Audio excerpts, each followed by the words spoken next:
जैसा कि आपको ज्ञात होगा, बीएड अभ्यर्थी प्राथमिक स्तर की शिक्षक भर्ती में माननीय सुप्रीम कोर्ट के 11 अगस्त 2023 के जजमेंट के हिसाब से पात्र नहीं है, जिसके बाद से लोकसभा चुनाव 2024 से नवनिर्वाचित लोकसभा क्षेत्र नगीना से सांसद श्री चंद्रशेखर जी के द्वारा केंद्रीय शिक्षा मंत्री जी को एक पत्र लिखा गया था बीएड अभ्यर्थियों को पुनः प्राथमिक स्तर की शिक्षक भर्ती में शामिल करने के लिए। और इसी के क्रम में एक और सांसद, आप स्क्रीन पर देख पा रहे होंगे, श्री आनंद जी के द्वारा 18 जुलाई 2024 को देश के केंद्रीय शिक्षा मंत्री जी को एक पत्र लिखा गया। आप अपने स्क्रीन पर देख पा रहे होंगे। बीएड अभ्यर्थी 28 जून 2018 से दिनांक 11 अगस्त 2023 तक को प्राथमिक शिक्षक भर्ती की निर्धारित योग्यता में सम्मिलित किए जाने के संदर्भ में ये पत्र लिखा गया है। यहाँ पर इस पत्र को एक बार जल्दी से देख लेते हैं कि क्या मांगे हैं, उसके बाद से डिटेल में इस पर बात करेंगे। यहाँ पर देख सकते हैं, बीएड प्रशिक्षुओं के संलग्न प्रार्थना पत्र का अवलोकन करने की कृपा करें, जिसमें इनके द्वारा अवगत कराया गया है कि केंद्र सरकार में तत्कालीन मानव संसाधन विकास मंत्री जी के सुझाव पर राष्ट्रीय शिक्षक अध्यापक शिक्षा परिषद नई दिल्ली द्वारा 28 जून 2018 को भारत का राजपत्र जारी कर बीएड धारकों को प्राथमिक विद्यालय में शिक्षक भर्ती हेतु वैध किया गया था। भारत के राजपत्र को दृष्टिगत रखते हुए देश के लाखों छात्रों ने अपने परिजनों की खून पसीने की कमाई से एकत्र किए गए धन एवं कई छात्रों ने कर्ज लेकर के भारत के राजपत्र पर विश्वास करके 2 वर्ष का बीएड की डिग्री प्राप्त किया। अगस्त 2023 में माननीय सुप्रीम कोर्ट के फैसले में दिए गए आदेश के अनुसार बीएड को प्राथमिक शिक्षक की पात्रता से रद्द कर दिया गया। इससे 2018 के बाद बीएड करने वाले छात्र स्वयं को छला और ठगा हुआ महसूस कर रहे हैं तथा कई छात्र तनावग्रस्त होकर के अपनी जीवन लीला भी समाप्त कर चुके हैं। अस्तु माननीय शिक्षा मंत्री महोदय से अनुरोध है कि दिनांक 28 जून 2018 से दिनांक 11 अगस्त 2023 तक बीएड करने वाले अभ्यर्थियों को प्राथमिक शिक्षक पद की निर्धारित योग्यता में सम्मिलित करने की कृपा करें, जिससे उक्त बीएड अभ्यर्थियों को न्याय मिल सके। यहाँ पर सवाल ये नहीं है कि कई सांसद के द्वारा इस प्रकार के पत्र लिखे जा रहे हैं। सवाल ये है कि क्या इस प्रकार की व्यवस्था की जा सकती है कि फिर से माननीय सुप्रीम कोर्ट के आदेश के बावजूद बीएड अभ्यर्थियों को प्राथमिक में शामिल किया जा सकता है। देखिए, इसके कुछ टेक्निकल पॉइंट्स पर हमें चर्चा करना होगा। टेक्निकल पॉइंट यह है कि जब 11 अगस्त का जजमेंट सुप्रीम कोर्ट ने दिया तो उसमें 2 पॉइंट महत्वपूर्ण उन्होंने बताया था। पहला, 21A का वायलेशन। 21A ये कहता है कि अनिवार्य और मुफ्त शिक्षा तो होगी 6 से 14 साल के बच्चों के लिए, लेकिन वो गुणवत्तापूर्ण होनी चाहिए। गुणवत्तापूर्ण कहने का मतलब कि जो टीचर उसको पढ़ा रहा है वो पूरी तरीके से ट्रेंड होना चाहिए।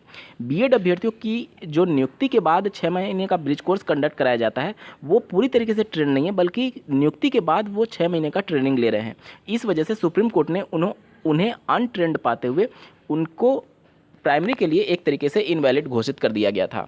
तो ये पहला पॉइंट था, 21A का वायलेशन। दूसरा पॉइंट जो था, माननीय सुप्रीम कोर्ट ने अंडरलाइन किया कि एनसीटी एक्ट 1993 के महत्वपूर्ण प्रावधानों का उल्लंघन हुआ था। उल्लंघन ये था कि एनसीटी इस प्रकार का कानून ला तो सकती है, लेकिन इससे पहले उसको एक एक्सपर्ट कमेटी बनानी होगी। एक्सपर्ट कमेटी के सजेशन के बाद ही वो इस प्रकार का एक तरीके से कोई भी राजपत्र या फिर कोई भी नियम पूरे देश भर के शिक्षा व्यवस्था पर लागू कर सकती है। अब यहाँ पर जब आरटीआई से जवाब मांगा गया एनसीटी से, जो राजस्थान के डीएलएड कैंडिडेट थे, जब आरटीआई दाखिल करते हैं तो वो आरटीआई का जवाब वो सुप्रीम कोर्ट में भी प्रस्तुत किए थे। उसमें एनसीटी ने साफ तौर पर मना कर दिया कि इस प्रकार की कोई भी एक्सपर्ट कमेटी बनी ही नहीं थी 28 जून 2018 के उस गजट नोटिफिकेशन को लाने के लिए, और ये बात स्वीकार किया। हालांकि एनसीटी पहले सुप्रीम कोर्ट में मना कर रही थी कि एक्सपर्ट कमेटी इस प्रकार की बनी है, लेकिन जब इस प्रकार का आरटीआई दिखाया गया तब वो एक तरीके से मजबूर हो गई ये स्वीकार करने के लिए कि एक्सपर्ट कमेटी नहीं बनी थी। और साथ ही साथ ये बातें निकल करके, आप सुप्रीम कोर्ट का जजमेंट पढ़ेंगे 11 अगस्त वाला, तो उसमें साफ तौर पर ये लिख करके आया कि केवीएस के जो चेयरमैन थे उनके अनुरोध पर जो केंद्रीय शिक्षा मंत्री थे उन्होंने सुझाव दिया था एनसीटी को कि बीएड अभ्यर्थियों को प्राथमिक में शामिल किया जा सकता है, और उस पत्र के आधार पर एनसीटी ने बिना किसी एक्सपर्ट कमेटी के गठन के ही ये राजपत्र जारी करने का आदेश दे दिया था। कहने का मतलब कि 2 चीज़ें वायलेट हुई थी। पहला 21A का वायलेशन था, दूसरा था एनसीटी के 1993 एक्ट का वायलेशन था।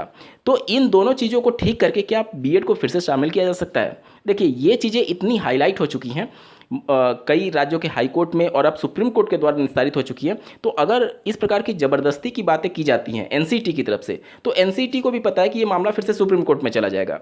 तो यहाँ पर बीएड अभ्यर्थियों के संदर्भ में कुछ महत्वपूर्ण कदम उठाए जा सकते हैं। महत्वपूर्ण कदम ये होगा कि 21A का जो वायलेशन हो रहा है उस वायलेशन को रोकने के लिए जो इनको नियुक्ति के बाद 6 महीने का ब्रिज कोर्स कंडक्ट कराने की बात की जा रही है, उसको नियुक्ति से पहले कंडक्ट कराया जाए। मतलब कि एक ऐसा ब्रिज कोर्स डिजाइन किया जाए एनसीटी के द्वारा जो कि बीएड अभ्यर्थियों को अनिवार्य रूप से कंडक्ट कराया जाए और वो डीएलएड के समकक्ष आने के लिए हो। लेकिन क्या ये इतना आसान होगा? नहीं, इतना आसान नहीं होगा। फिर डीएलएड वाले अभ्यर्थी भी सड़कों पर आ जाएंगे, ये कहने लगेंगे कि हमें भी 6 महीने का ब्रिज कोर्स करा करके हमें भी बीएड के समकक्ष कर दीजिए, ताकि हम टीजीटी, पीजीटी, बीईओ इस प्रकार की जो वैकेंसीज होती है उसमें हम शामिल हो पाएँ। तो फिर इन सभी चीज़ों को मैनेज कर पाना केंद्र सरकार के लिए भी एक बहुत बड़ी मुश्किल साबित होगा। तो पहला तो ये समस्या है, देखिए 21 का जो वायलेशन है उसको एक ही तरीके से ठीक किया जा सकता है कि बीएड अभ्यर्थियों को पहले 6 महीने का ब्रिज कोर्स कंडक्ट करा करके डीएलएड के समकक्ष खिलाया जाए। लेकिन इसमें बहुत बड़ी चुनौती होगी केंद्र सरकार के लिए भी और एनसीटी के लिए भी कि इस प्रकार के डीएलएड के अभ्यर्थी भी मांग करने लगेंगे कि हमें भी 6 महीने का ब्रिज कोर्स करा करके बीएड के समकक्ष कर दीजिए। पहली समस्या ये है। दूसरा समस्या, अगर एनसीटी 1993 के एक्ट के हिसाब से अगर पहले एक्सपर्ट कमेटी बना भी देती है, तो एक्सपर्ट कमेटी अगर अपना सजेशन भी देता है, फिर ये सवाल उठेगा कि जब आपके पास ऑलरेडी एलिजिबल कैंडिडेट भारी संख्या में अवेलेबल हैं। उत्तर प्रदेश की बात करें तो यहाँ पर 2018 में लास्ट वैकेंसी आई थी जिसमें डीएलएड का बीटीसी 2015 बैच सम्मिलित हुआ था। उसके बाद आप देख लीजिए 2017 बैच, 2018 बैच, 2019 बैच, 2020 में सेशन शून्य था, 2021 बैच, 2022 बैच, 2023 बैच, 6 बैच निकल चुके हैं और एक एक बैच में 2.25 लाख 2.5 लाख सीटें हैं उत्तर प्रदेश में। अब आप सोच लीजिए डीएलएड की संख्या कितनी ज़्यादा हो चुकी है उत्तर प्रदेश में। तो यहाँ पर जब एनसीटी इस प्रकार का एक्सपर्ट कमेटी बनाएगी बीएड को डीएलएड के समकक्ष करने के लिए, तो फिर से यही मांग उठेगी कि आपके पास जब ऑलरेडी ट्रेंड कैंडिडेट हैं जिनको ऑक्युपाई करने के लिए आपके पास वैकेंसीज नहीं है, तो और ज़्यादा बीएड कैंडिडेट को आप यहाँ पर ऑलरेडी जो कि ट्रेनिंग कंप्लीट कर चुके हैं उनको 6 महीने का ब्रिज कोर्स कंडक्ट करा करके उनको फिर उस भीड़ में क्यों ला रहे हैं? ये बहुत सारी चुनौतियां होंगी एनसीटी के सामने भी और केंद्र सरकार के सामने भी जब इस प्रकार की चीज़ें हो रही होंगी।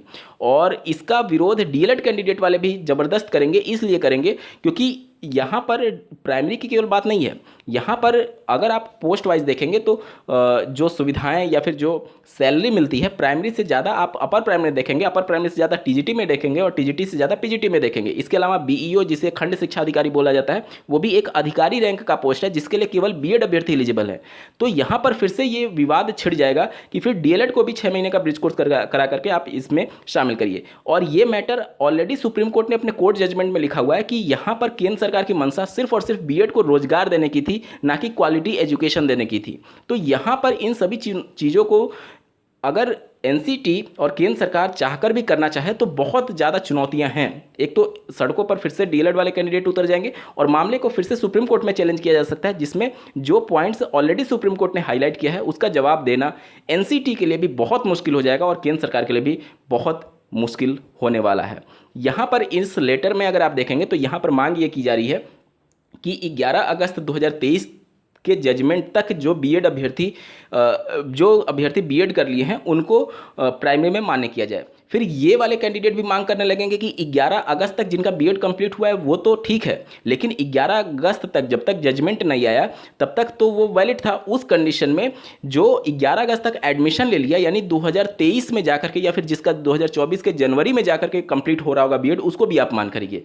मतलब कि बीएड ही बीएड के अगेंस्ट में खड़ा हो जाएगा, क्योंकि दो गुट यहाँ पर बन जाएंगे। एक तो 11 अगस्त तक जिनका बीएड कंप्लीट हो चुका होगा और दूसरा 11 अगस्त तक जिन्होंने बीएड में एडमिशन ले लिया होगा। तो बीएड ही बीएड के सामने खड़ा हो जाएगा और डीएलएड वाले तो खासा इसका विरोध करेंगे ही करेंगे। तो ये सभी चीज़ें प्रैक्टिकली देखा जाए तो किया जा सकता है, लेकिन इसके लिए केंद्र सरकार को और एनसीटी को भारी विरोध झेलना पड़ सकता है और मामले फिर कोर्ट में जाकर के लंबित हो जाएंगे। 2018 से जब से गजट नोटिफिकेशन आया, आज हम लोग 2024 में, मामला अभी भी सुप्रीम कोर्ट में पेंडिंग है, आप देख रहे होंगे। हालांकि ये सभी मामले ऑलरेडी डिसाइड कर दिए गए हैं फ्रेश रिक्रूटमेंट को लेकर के, लेकिन जो ऑलरेडी अपॉइंटमेंट हो चुके हैं उसको लेकर के भी अभी भी मामला फंसा हुआ है। तो ये सभी चीज़ें सालों साल इसी तरीके से कोर्ट में चलते रहेंगे अगर ये सभी चीज़ें फिर से रिपीट की जाती है। और केंद्र सरकार भी इन सभी मामलों को लेकर के कहीं ना कहीं फूंक करके कदम रखना चाहेगी, क्योंकि श्री देवेश शर्मा जी की याचिका में केंद्र सरकार ने अपना पूरा 100% एफर्ट लगाया था उस 28 जून 2018 के गजट नोटिफिकेशन को बचाने के लिए।